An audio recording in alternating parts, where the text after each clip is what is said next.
ஹர ஹர நம பார்வதீபதையே ஹர ஹர மகாதேவா. ஓம் ஹர ஹர நம பார்வதீபதையே ஹர ஹர மகாதேவா. தென்னாடுடைய சிவனே போற்றி, நாட்டவர்க்கும் இறைவா போற்றி. ஓம் தத்புருஷாய வித்மஹே மகாதேவாய தீமஹி தன்னோ ருத்ர பிரச்சோதயாத். अघोरेभ्यो सर्वेभ्यः सर्वेभ्यो नमस्ते अस्तु रुद्ररूपेभ्यः. ओं तत्पुरुषाय विद्महे जनसंरक्षक देवाय धीमहि तन्नो अग्निवीरपत्र प्रचोदयात्. ओं तत्पुरुषाय विद्महे जनसंरक्षक देवाय धीमहि तन्नो अघोरवीरपत्र प्रचोदयात्.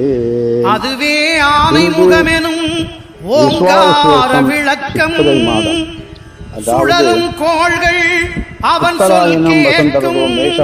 அவனை தொழுதால் நல்லதே நடக்கும். ஆனை முகனை தொழுதால் நவக்கிரகங்களும் மகிழும். நல்லதே நடக்கும், நல்லதே நடக்கும். யோகமானது மரண யோகமாக இருக்கின்றது. நேத்திரம் ஒன்று, ஜீவன் ஒன்று. இந்த யோகினியானது நைருதி திக்கில் இருக்கின்றது. இன்று சதுர்த்தி விரதம், லாவண்ய கௌரி விரதம் கொண்டாடுவது மிக சிறப்பானது. இப்படி மரண யோகம் கூடிய நேரத்தில் வரும்பொழுது வீணான பயங்கள், தொற்றுக்கள், பிள்ளைகளை பற்றி குழந்தைகள் முதல் பெரியவர்கள், ஏன் 50 வயது ஆனும் 60 வயதானாலும் தாய்க்கு அவர்கள் பிள்ளையே. அவர்கள் பல உத்தியோகத்திலே பெரிய முக்கியமான இடத்திலே உயர் பதவியிலே இருந்தாலும் அவர்களை பெற்றவர்கள் கவலைப்படாமல் இருக்க முடியாது. அந்த மாதிரியான ஒரு நிலைமை இருந்தாலும் நீங்கள் சாந்தி மந்திரம் என்கின்ற வேதத்திலே சொல்கின்ற பஞ்ச சாந்தி மந்திரம், சாந்தி பஞ்சகம் என்று சொல்வார்கள். சன்னோமித்ர சம்பருணகா இப்படி ஆரம்பிக்கும். இல்லை என்றால் சாந்த நாயகி உள்ள ஆலயங்கள் வழிபடுவதும், பாரத மாதாவிற்கு அர்க்கியம் கொடுப்பதும், பூமாதேவிக்கு அர்க்கியம் கொடுப்பதும், உத்தராயண ருத்ரகண்ட சித்தருக்கு அர்க்கியம் கொடுப்பதும், இப்படி தினமும் சகல கோடி சித்தர்கள், யோகிகள், ஞானிகள், மும்மூர்த்திகள், தேவாதி தேவர்கள், ஜிங்ஜாக்ஷிகள், பரமஹம்சர்கள், எதிந்தாச்சார்கள், வல்லபாச்சார்களுக்கு தினமும் அர்க்கியம் கொடுத்தால் அந்த அர்க்கியமானது எங்கேயோ கண் தெரியாமல் இருக்கின்ற வாழ்கின்ற மனித குலம் முதல் ஜீவராசிகளுக்கும் அந்த இறைமூர்த்திகளுக்கும் நாம் கொடுக்கின்ற அர்க்கிய பிரதானம் போய் சேரும். நாம் காயத்ரி, அதாவது சந்தியாவந்தனத்திலே 3 முறை அர்க்கியம் செய்து காலாதீத அர்க்கியம், காலப்பிராய்ச்சித்த அர்க்கியம் செய்கின்றோம். அது காலப்பிராய்ச்சித்த அர்க்கியம் செய்யக்கூடாது என்பது ஒன்று தவறினால், காலம் தவறினால், தவற விடக்கூடாது. காலத்தை தவறவிட்டால் அது கால நிந்தனை, கால தேவதையை அவமதித்தது. எங்களுக்கெல்லாம் கிடையாது என்று இந்த பிராமணர் அல்லாத குலங்கள் சொல்வார்கள். அவர்கள் செய்கின்ற சிவ பூஜை மிக மிக புனிதமாக இருக்கும். எல்லாமே அர்ப்பணம், எல்லாமே அர்ப்பணம். அபிஷேக பிரியகா சிவகா, அலங்கார பிரியகா விஷ்ணு, அதெல்லாம் வேதம் சொல்லிக்கொண்டே இருக்கின்றது. ஆகையினால இன்று மாத பிறப்பு, ஆங்கில மாத பிறப்பு, இன்று உதகசாந்தி மந்திரம் முடிந்த அளவுக்கு ஜபிப்பது, புருஷ சுத்தம், ஸ்ரீ சுத்தம், பாக்கிய சுத்தம், இப்படி சங்கல்ப சுத்தம், இப்படி நிறைய சூக்தாதிகள் நிறைய இருக்கின்றது. சூக்தங்களை ஓதுவதும் கொஞ்சம் கொஞ்சமாகவான தெரிந்து கொள்ள வேண்டும். ஏனென்றால் வாழ்க்கையிலே இந்த கடந்த காலம், இந்த உலகம், இந்த நாடு, பல நாடுகளை பற்றியான புராதன பழமையான நடந்த சரித்திரங்கள் மறைந்து வருகின்றது.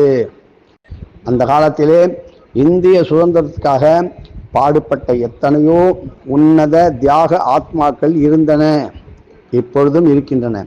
ஆனால் அவைகளை எல்லாம் மறந்துவிட்டு நாம் குதூகலமாக ராஜபோகமாக இருக்க வேண்டும் என்று நினைப்பது நமக்கு நல்லதல்ல.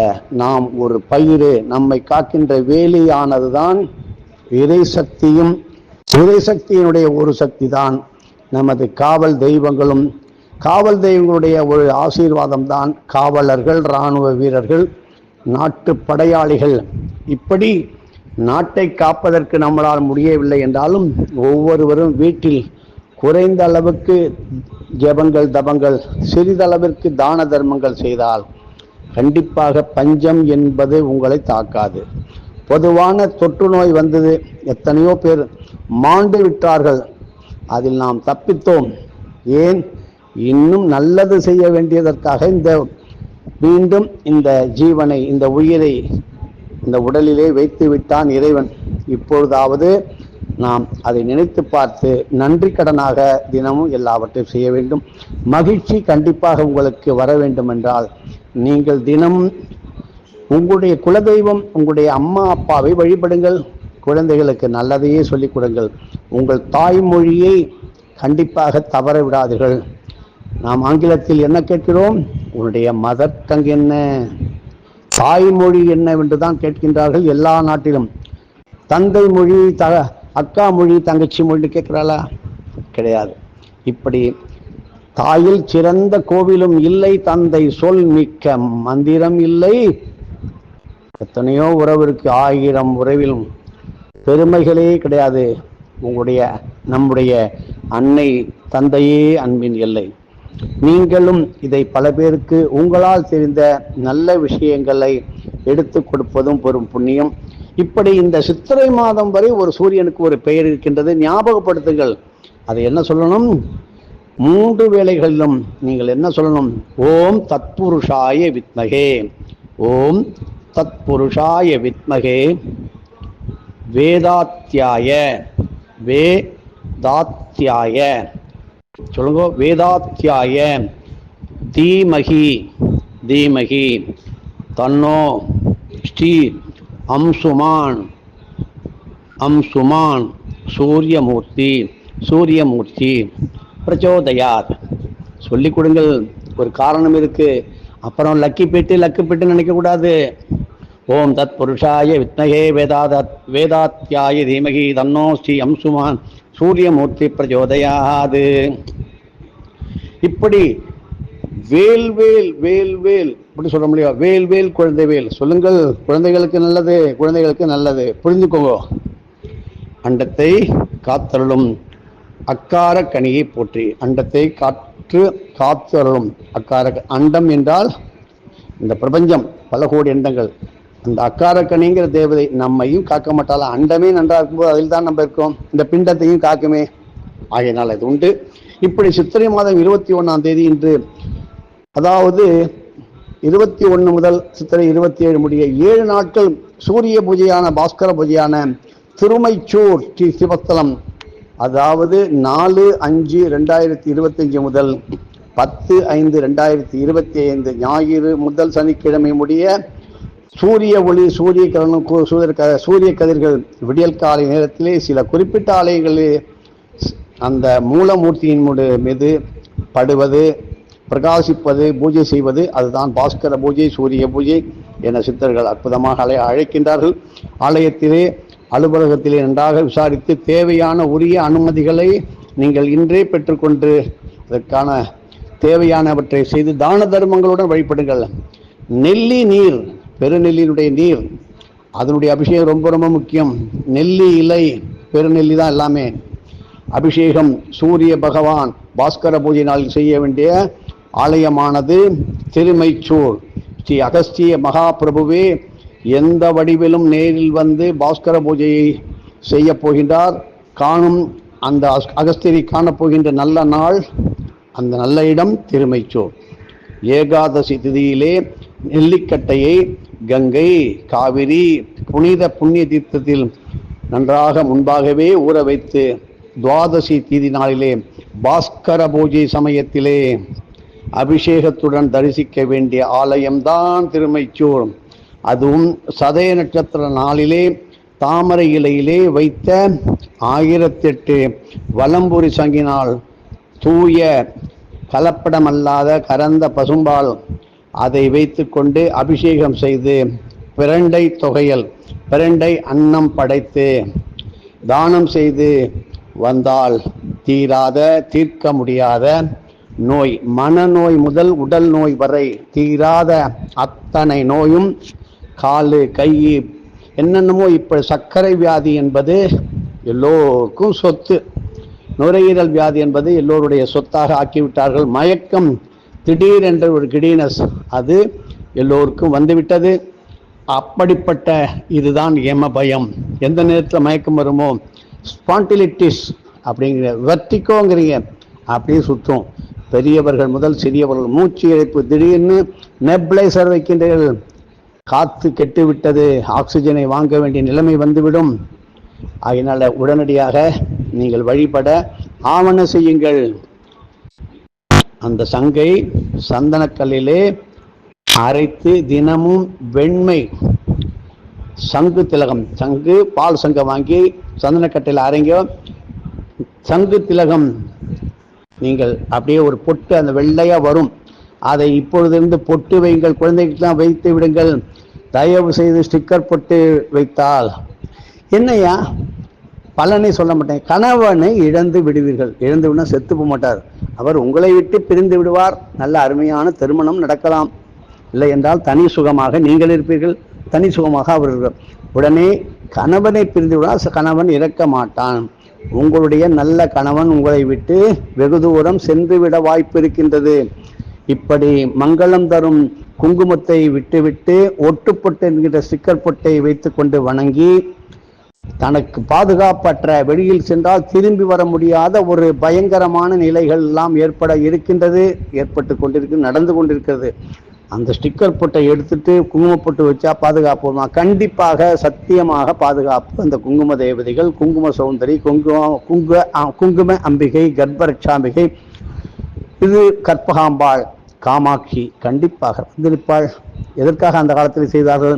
நாம் சாப்பிடுகின்ற உணவிலே பிளாஸ்டிக் கலந்து வரும் அரிசி, அதை சாப்பிட போகிறீர்கள், அப்பொழுது தெரியும் வயிற்று நோவு என்ன அப்படின்னு. நீங்கள், உங்களை நான் திட்டவில்லை, கோச்சிக்கவில்லை. அதை குழந்தைகளுக்கு கொடுத்தால் அதை என்ன செய்யும்? பேச தெரியுமா? வாயில்லாத ஜீவன் குழந்தை, என்ன தெரியும்? அதனால் நீங்கள் சரியாக இருங்கள். வளர்ச்சி வளர்ச்சி வளர்ச்சி, என்ன வளர்ந்து விட்டோம்? இன்னும் ஒரு நிலை கூட, எல்கேஜி கூட நாம் வளரவில்லை. நான் 70 வயசு, நான் 80, 90, 100 என்று சொல்கின்றோம். வயது ஆகிவிட்டது. ஆனால் வாழ்க்கையிலே நமது வாத்தியார் சொல்லுவார், அடையாறுல ஆலமரம் 3000 வருஷமா இருக்கு, அதை யாராலும் போய் தரிசனம் பண்ணார்களா? அதுபோல் 100 வயதை கடந்தவர்கள் பெருமையாக பித்திக் கொண்டு இருக்கக்கூடாது என்று சொல்வார்கள். 103, 109, 114 வயது வரை ஒரு மூதாட்டி இருக்கிறார், வெளியில் தெரிவதில்லை, நல்ல ஆரோக்கியமாக இருக்கின்றார். ஒரு பெண், ஆணை சொல்வதற்கு தேவையில்லை, ஒரு பெண்.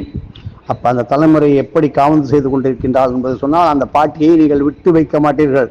ஒரு கம்பை தூக்கி அப்படி போட்டால் நடக்கும், சொன்னது நினைத்தது அந்த பாட்டி நினைக்கின்ற, அண்ட சராசரத்தை ஆட்டுகின்ற ஒரு பாட்டி இருக்கின்றார். பின்னாடி கொண்டாட போகின்றீர்கள், கோவில் வச்சு படம் வச்சு கொண்டாட போகிறீர்கள். ஆகையினால இதெல்லாம் முன்கூட்டியாக சில கோடிட்டு காட்டுகிறோம். இப்படி ஸ்ரீ லலிதாம்பிகை சமேத ஸ்ரீ மேகநாதர் மற்றும் ஸ்ரீ மேகலாம்பிகை சமேத சகல புவனேஸ்வரராக இறைவன் அருளும் ஆலயம்தான் திருமைச்சூர். இதை விளக்கங்கள் நமது அகஸ்திய விஜயமான புனிதமான இதழில் கொடுத்துள்ளோம்.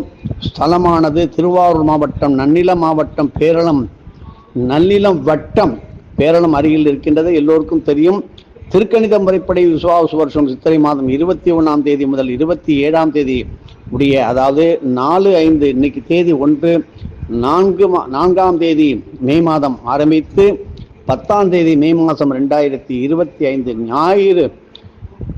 ஞாயிறு முதல் சனிக்கிழமை முடிய ஒரு வாரம் அந்த சிவஸ்தலத்திலே ஸ்ரீ லலிதாம்பிகை சமேத ஸ்ரீ மேகநாதேஸ்வர சுவாமியில் ஆலயத்தில் அமையும் சூரிய பாஸ்கர பூஜையில் நீங்கள் எல்லாம் பங்கு கொண்டு எல்லோருக்கும் சொல்லி, ஜோதிடர்கள், நாடி ஜோதிடர்கள்லாம் படித்து சொல்லுங்கள். நல்ல தீட்சண்யமான பார்வை வரும். பார்வை என்றால் கண்ணை திறந்து அல்ல, கண்ணை மூடி நிஷ்டையில் அப்படி நினைக்கும் போது நீங்கள் சொல்ல முடியும். அப்படிப்பட்ட ஒரு அற்புதமான சங்கு திலகத்தை வைத்து வழிபடுங்கள். சங்குப்பட்டு வைக்க இப்பொழுது கற்றுக் கொடுங்கள், இன்றிலிருந்து கற்றுக் கொடுங்கள். இப்படி வருஷத்துக்கு ஒரு முறையே கிடைக்கும் அற்புதமான நல்ல நாள்களை நல்ல விதமாக பயன்படுத்தி கொண்டால் உங்களுக்கு எந்த காரியத்திலும் ஜெயம். இப்பொழுதெல்லாம் எந்த தொழிலாக இருந்தாலும், அது ஆன்மீக தொழிலாக இருந்தாலும் வியாபாரமாக மாறிக்கொண்டே வருகிறது. இது வேதனைக்குரியது. ஆன்மீகம் என்பது நம்மை படைத்த இறைவனை நாம் வணங்குவது. இதற்கு போய் வியாபாரம் பேசுகின்றோம். என்ன சம்பாவனை, என்ன தட்சிணை கொடுப்பீர்கள், எப்போ ஹோமம் ஆரம்பிக்கும், எப்போ விடுவீர்கள், இது எல்லோரும் கற்றுக்கொண்டு விட்டார்கள். இப்படி நல்ல காரியத்திற்கு வியாபாரம் விலை பேசுகின்றனால் நமது வாழ்க்கையிலே வைதீகம் செய்கின்றவர்கள் அவருடைய குடும்பத்திலே சோதனைகள் வரலாம். உண்மையாக வைதீகம் செய்து புரோகிதம் செய்து பிழைக்கின்ற எந்த மதத்துக்காரர்களாக இருந்தாலும் சரி, வேதத்தை நீங்கள் காவந்து செய்யும் போது வேத தேவதைகள் உங்களை காவந்து செய்து தான் தீர வேண்டும், அது மாறாது.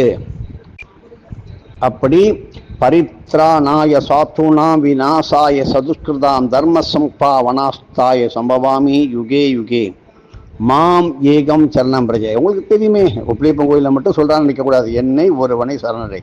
அது இயேசுவாக இருந்தாலும் சரி, அல்லாவாக இருந்தாலும் சரி, மாதாவாக இருந்தாலும் சரி, இவர்களை நீங்கள் யார் ஒருவரை தெய்வமாக குருவாக ஏற்றுக்கொண்டால் அவர் சொல்கின்ற வழியிலே ஒரு குருவினுடைய வழிகாட்டுதல் செயல்படுவது செய்வதுதான் உங்களுக்கு நல்ல வழியில் நிரந்தரமாக கிடைக்கும். இப்படி காலத்திலே 100 வயது ஆகிவிட்டது என்றும் சொன்னோம். ஆனால் இதெல்லாம் காலக்கணக்கில் வராது. எவ்வளவு நிமிடம், எத்தனை மணி நேரம் ஆலயத்தில் இருந்து சேவைகள் செய்தாரோ, குப்பை பெருக்கினார்களோ, தோட்டத்தை பராமரித்தார்களோ, தான தர்மங்களை செய்தார்களோ, அது மட்டும்தான் வாழ்க்கையில் கால பைரவரோகத்தில் எழுதி கொண்டிருக்கின்ற கணக்கு. நமது பைரவலோக கணக்கில் திரட்டி பார்த்தால் மொத்த நோட்டும் எம்டியாக தான் இருக்கும். வாழ்ந்த நேரம் சில நிமிடங்கள். ஒரு 100 வயது ஒரு நம்மளும் சொல்லுகின்றோம் பெருமையாக, அவருக்கு வாழ்ந்த கணக்கில் பார்த்தா 15-20 நிமிடம் தாண்டாது. கோயிலுக்கு தான் நான் போயிட்டு வந்துட்டேன். காலம்பர சுரூப சேவை மத்தியானம் உச்சி காலம், அதில் 1/4 நிமிடம், 1/4 நிமிடம், 1/4 நிமிடம் வீசம் நிமிடங்கள் தேரலாமே தவிர மொத்த கணக்கில் எல்லாமே செத்து போன கணக்காகத்தான் இருக்குமே தவிர, இப்படி ஆலயத்தில் முழுமையாக இருப்பதற்காக தான் அந்த காலத்திலே ஒவ்வொரு இடங்களிலும் கோவில்கள், திருக்கோவில்கள், சிறிய பெரிய பாடல் பெற்ற ஸ்தலங்கள் இருக்கின்றது. அதான் பெரியவர்கள் சொன்னார்கள், கோவில் இல்லாத ஊரிலே குடியிருக்க கூடாது, குடியிருக்க வேண்டாம். ஆலய மணி ஓசை கேட்கின்ற இடத்திலே அத்தனை நல்லதும் நடைபெறும். ஆலய மணியின் ஓசையை கேட்டு அதற்கு முன்பாக நாம் இறைவனை தொட ஆரம்பிக்க வேண்டும். கோதூளி முகூர்த்தத்தை மீண்டும் சிறப்பிக்க வேண்டும். கங்கை செய் யமுனை செய்வே கோதாவரி சரஸ்வதி நன்மதே சிந்து காவேரி ஜலேஸ்மின் சந்நிதி கூறு. அதில் பல கோடி ரகசிய அர்த்தங்கள் இருக்கின்றது. உங்களுக்கு ஒவ்வொன்றாக தர இருக்கின்றோம். இப்படி நீங்கள் எல்லாவற்றிற்கும் நமது வாத்தியாருக்கு நன்றி கடனாக, உங்களது குருவுக்கு நன்றி கடனாக, ஏன் இதை எடுத்து கொடுத்த இந்த புத்தகத்து மூலியமா, இந்த லெட்டர் மூலியமா, இந்த கார்டு மூலியமா எனக்கு செய்தி கிடைச்சிது சொல்றீங்களோ, எனக்கு ஒரு லெட்டர் வந்தது, அதில் இந்த செய்தி இருந்ததுன்னு. ஏன் அதுபோல இந்த அகஸ்திய விஜயம் புனிதமான ஞானப்பத்திர கிரந்தம், அதை தமிழாக்கம் செய்வது எவ்வளவு கடினம். ஞானப்பத்திர கிரந்த நாடி என்பது கையில் கிடையாது. ஒரு ஜோதிடர் ஒரு காலத்தில் எழுதினார், நான் ஞானப்பத்திர கிரந்தத்தை வைத்துக் கொண்டிருக்கின்றேன், அதிலிருந்து எடுத்து எழுதுகிறேன் என்று. அவர் ஏதோ வளரிவிட்டார். நாம் வருத்தப்படக்கூடாது. இதை கேட்டவனும் போன்ற விஷயம் தெரிந்தவர்கள் இருக்கின்றார்கள் என்பதை அவர் எண்ணி பார்க்கவில்லை. ஞானப்பத்திர கிரந்தம் என்பது எழுதாதது, எழுத முடியாதது, அப்பப்ப நமக்கு சிந்தனையில் ஊறிக்கொண்டே இருக்கின்றது. ஞானம் என்றால் நம்ம நினைவிற்கு, சிந்தனைக்கு சொல்ல முடியாத அளவிற்கு வந்து தானாக அமிர்தமழை போல் கொட்டினால் ஞானப்பத்திர கிரந்தம் அதை சித்தர்கள் மட்டும்தான் கொடுக்க முடியும். உங்களுடைய பூஜை பலன்களை உங்களுடைய சத்குருவுக்கு சமர்ப்பிக்க வேண்டும். இப்படி சித்திரை மாதம் 19ஆம் தேதி வெள்ளிக்கிழமை 25, அதாவது 2/5/2025 வேளாளர் குலத்திலே செங்குன்றூரில் பிறந்து இறைப்பணிகள் பல கோடி செய்து இந்த திருவாரூரிலே முக்தி அடைந்த ஸ்ரீ வீரன் மீட்ட நாயனார் முக்தி நாள் சித்திரை மாதம், திருவாதிரை நட்சத்திரம், முக்திஸ்தல ஈசன் ஸ்ரீ தியாகராஜர். இங்கே வீரன் மீட்டாரை வணங்காமல் தியாகராஜரை வணங்க முடியாது. எந்த தேவாதி தேவர்களாக இருந்தாலும் விரட்டி அடிப்பார். அதனால கிழக்கு கோபுர வாசலிலே வீதி விடங்கர் விநாயகரை தரிசித்து, நந்தி பகவானை தரிசித்து உள்ளே நுழையும் போது கோபுரம், முதல் கோபுரத்திலே இடதுகை பக்கம் வீரன் மீட்டார் இருக்கின்றார். அவரை வணங்கி தியாகராஜரை வணங்குவதுதான் அந்த தியாகராஜர் நமக்கு ஆசீர்வதிப்பார், அனுகிரகம் செய்வார், வாழ்த்துவார். இல்லை என்றால் விரட்டி அடிக்கப்படுவீர்கள். ஒவ்வொரு கோயிலுக்குள்ள நுழையும் போது என்னென்ன முறையை கையாள வேண்டும் என்பது நிறைய விஷயம் இருக்கு. இப்படி இந்த திருவாரூர் கோயிலுக்கு சென்று இவரை தரிசனம் செய்து அவருக்கு புது வஸ்திரம் சாத்தி திருமறைகள் எல்லாம் அவருடைய சன்னிதானத்தை படித்து பச்சரிசி மாவு கோலம் இட்டு என்ற தான தர்மங்கள் செய்யுங்கள், உங்களுக்கு விரல் மீட்டார் அத்தனை செய்வார். இப்படி 1017 ஸ்ரீ பெரும்புதூரிலே பிறந்து ஸ்ரீ ஆலவந்தாரிடம் அருட்பெரும் கடாட்சம் பெற்று ஸ்ரீ கூரத்தாழ்வார் முதலிய பலரையும் சீடராக கொண்டு பெருமாள் திருப்பணிகள் பல செய்த ஸ்ரீ ராமானுஜர் பிறந்த நாள் ராமானுஜ ஜெயந்தி சித்திரை திருவாதிரை நட்சத்திரம், அதாவது வெள்ளிக்கிழமை 2ஆம் தேதி மே மாதம் 2025 நாளைக்கு வெள்ளிக்கிழமை வருகிறது. நாளைக்கு ஸ்ரீமதே ராமானுஜாய நமகா என்று சொல்லுகின்றவர்கள் சொல்லாதவர்களெல்லாம் ராமானுஜரை போல நாம் நீர்க்க ஆயுளுடன் இன்றும் அவர் உயிருடன் இருக்கின்றார், இறக்கவில்லை. அதனுடைய திருமேனி என்பது பாதுகாக்கப்பட்டு ஸ்ரீரங்கம் திருக்கோயிலே தனி சந்நிதியாக விடியற்காலையில் அமைதியாக போய்ப்பார்கள். அந்த சுவாசம் நம்மேல் படும், மூச்சு காற்று படும். இன்னும் ஒரு ரகசியம் இருக்கிறது. கும்பகோணத்தில் அவருடைய பூத உடல் அப்படியே இருக்கின்றது. மேலும் உடைய பூஜை பலன்களை உங்களது குருக்கு விடுங்கள். வெற்றிக்கு மேல் வெற்றி கிடைக்கும். வியாழக்கிழமை இன்று உதகசாந்தி மந்திரம், பஞ்சசாந்தி மந்திரம், சாந்தி பஞ்சகம், சாந்தி தேவதைகளை வழிபடுவது சாந்தமான அமைதியான உலக வாழ்க்கைக்கு சண்டை வம்பு சச்சரவு இல்லாமல் இருப்பதற்கு இப்பொழுதே நீங்கள் கை கொள்ளுங்கள். எதையும் ஊதுபத்தி போல ஏற்றுங்கள் தவிர பெரிய தீபமால பிரகாசமாகி அவதூறு பரப்பி வம்பு சண்டைகளை பெரிதாக ஆக்கிவிடாதீர்கள். பயம் கலந்த வாழ்க்கையை ஏற்படுத்தினால் பின்பு நமக்கே அது மனக்கோளாறு, மூளை கோளாறு, மண்டை கலக்கம் சொல்லுவோமே, மென்டல் டிஸார்டர், இப்படி நிலைமைகள் வந்து தேச துரோகம் செய்ததற்காக தண்டனைகள் தனது வாரிசுகளையும் எத்தனையோ வாரிசுகளையும் தொடர்ந்து நின்று தாக்கும். இதை எந்த விதமான மாற்று கருத்து கொண்டு முடிந்தால் நல்லது செய்வோம், இல்லை என்றால் விலகி சென்று செய்பவர்களுக்கு வழிவிட்டு காப்போம். நீங்கள் செய்த கலகம் ஏதாவது செய்ய ஆரம்பித்தால் உங்களுடைய மொத்த கூட்டமும் கலகலத்தை விடும். மேலே ஒரு சூரியன், சந்திரன், நட்சத்திரன் என்கின்ற தேவதைகள் இருக்கின்றது. அதை ஆண்டவன் என்று சொல்லுங்கள், அதை அல்லாஹ் என்று சொல்லுங்கள், அதை மாதா என்று சொல்லுங்கள், எது வேண்டுமானால் சொல்லுங்கள். இயற்கை உங்களை விட்டு விடாது, சுட்டுவிடும். ஆகினால காலத்தால் செய்த நன்றி சிறிது எனினும் ஞாலத்தில் மாலப்பெரிது. இன்றைக்கு நாம் சௌக்கியமாக வீரநடை போடுவது காரணம் என்ன? ஆற்று பெருக்கற்று அடிசுடும் மண்ணாலும் ஊற்று பெருக்கால் உலகூட்டும் எற்றவர்க்கு நல்ல குடி பிறந்தார் நல்கூந்தார் ஆனாலும் இல்லை என மாட்டார் இசைந்து. அதுக்கு தான் நெத்தி அக்ஷய திருதியில ரோனி நட்சத்திரத்தில் எத்தனையோ பேருக்கு முதல் நம்மை ஆசிரமத்தில் தொடர்பே இல்லாத ஒரு அம்மா என்கின்ற மாமி என்று சொல்லப்படுகின்ற ஒரு பெண்மணி சமையல் கலையில் தேர்ந்த வல்லுநராக இருந்தாலும் ஒரு குரு பெயரையும் குருவினுடைய குரு பரமகுரு பரமேஷ்டி குரு பரமஞான குரு பரம பவித்திர குருவான சத்குரு ஸ்ரீ வெங்கட்ராம சித்தரும் அவருடைய ஆத்தியந்தமான ஆத்மார்த்த குருவான ஈசை இடியாப்ப சித்தருடைய பெயரையும் அண்ணாமலையாரின் பெயரையும் ஸ்ரீ அகஸ்திய விஜயத்தினுடைய பெயரையும் சொல்லி தனது உண்மையான பயமான பக்தி குரு பக்தியை நிரூபித்து விட்டார். இதை அத்தனை பேரும் பார்த்து விட்டீர்கள். எத்தனையோ சொல்லிக் கொடுத்து கொண்டிருக்கின்றார். ஏன்? அவருக்கு நல்ல நேரம் வந்தால்தான் அந்த அவனருளாலே அவன்தால் வணங்கி அவன் ஆசீர்வாதம் பண்ணான். நாங்கள்லாம் ஆசிரமத்துக்கு 30 வருஷமாக சேவை செய்து கொண்டிருக்கோம், 300 வருஷமாக பண்ணியிருக்கோம். யாராவது வாத்தியார் பேரையோ அகஸ்திய விஜயத்தையோ வெளியில் சொல்வதில்லை. ஏன்? ரகசியம் நமக்கு மட்டும் இருக்க வேண்டும். அவர்கள் எடுத்து உலகுக்கு விட்டார்கள். கர்ணமகா பிரபு என்ன செய்தான்?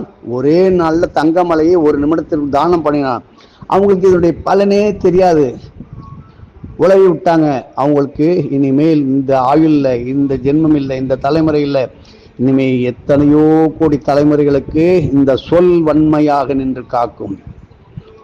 சொல்லிய சொல்லுக்கு அதுதான் எஜமான், சொல்லாத சொல்லுக்கு நீதான் எஜமான் என்று வாத்தியார் சொல்வார். சொல்லிய சொல் அற்புதமான ஞானப்பத்திர கிரந்த மழையாக சொல்லிய அந்த பெண்மணிக்கு நாம் வாழ்த்துக்கள் தெரிவித்துக் கொண்டு இப்படி எல்லோரும் செய்ய வேண்டும் என்று உங்களை வேண்டி விரும்பி கேட்டுக்கொள்கிறோம்.